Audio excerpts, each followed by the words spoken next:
Welcome to ACD Combatives, your combatives and control tactics channel. Please like, subscribe, and share.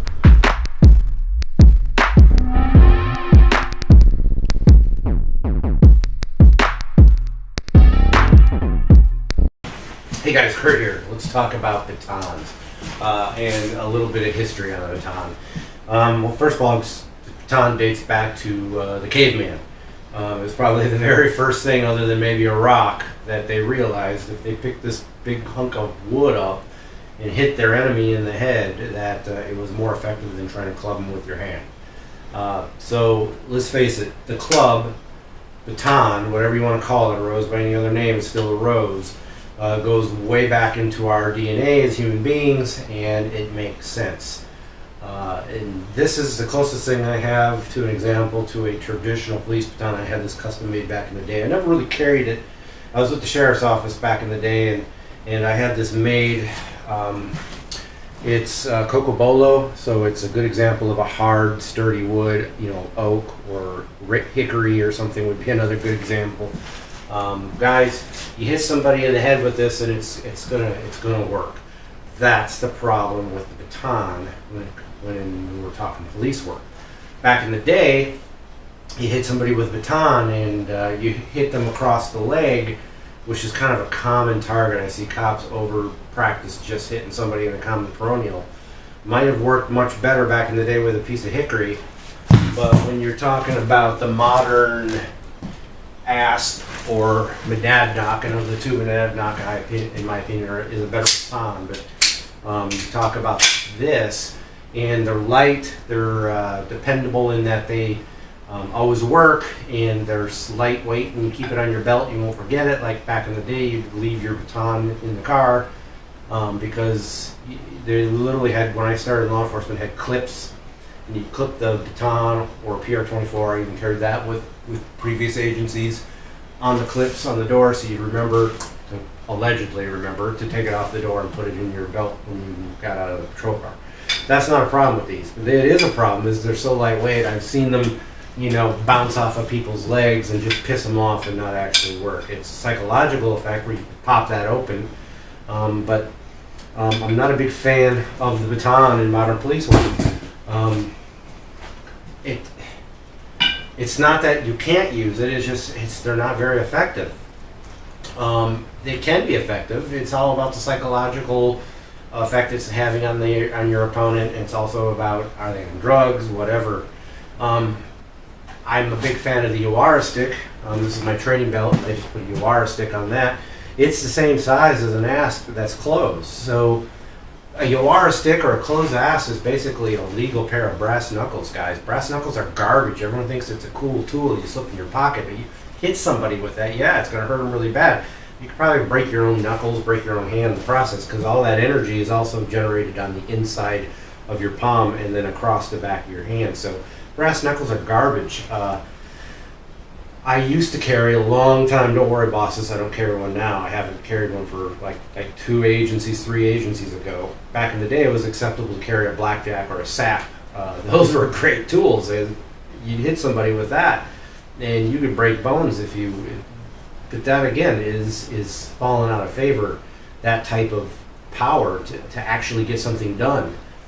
You can't do that with a modern asp. You can do that with a Uara stick if you're using it in conjunction with strikes. I come in with a kick, and then maybe I crash in. I can hook with the Uara stick. I can knee. It's a hammer fist strikes. Guys, it's a great tool. So what do you do if you're not a fan of the baton, but you still have to carry it because maybe your agency has a policy that you're going to carry it?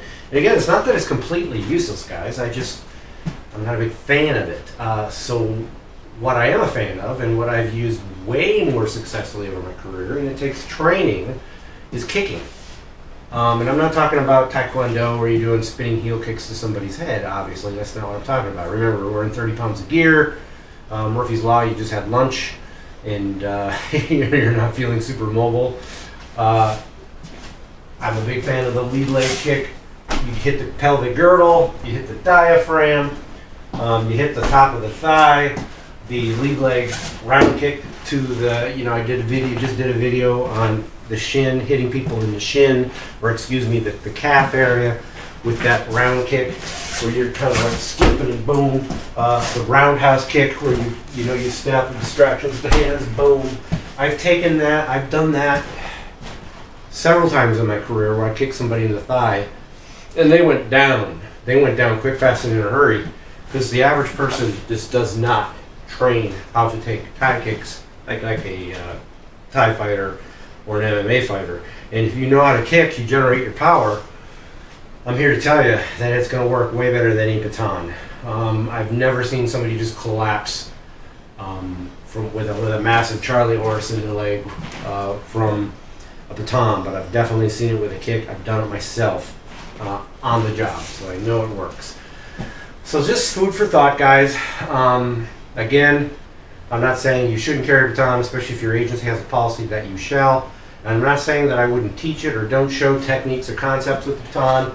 I have a whole series where I show baton strikes, the eight directions of strikes. Guys, the baton in the right format, like legitimate self-defense, where you're using baton because that's all you have, and not a firearm or some other implement, is perfect.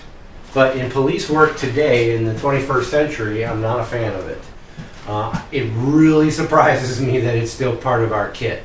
A modern police baton is just a metal rod that you can hit people with, and it surprises me that it's still pushed or even acceptable in modern law enforcement. Again, hit somebody in the head with it, and it's going to work, but that's not what it's designed for in law enforcement. It's meant to be a defensive tool to keep somebody off you or to effect an arrest. And again, I've never seen it used successfully, where you hit somebody in the leg and they're like, oh, and they go down and you put the cuffs on them. Since we're talking about tools, obviously, you've heard me mention that the taser is overused as well. In my mind, the absolute best tool that in modern police work is pepper spray. But beyond that, it's the officer themselves. Good verbal judo and developing your weaponless defense, your control tactics, your combatives, martial arts for cops, basically. That's what needs to be pushed. There's no magic tool that's going to make you a better cop or a better fighter.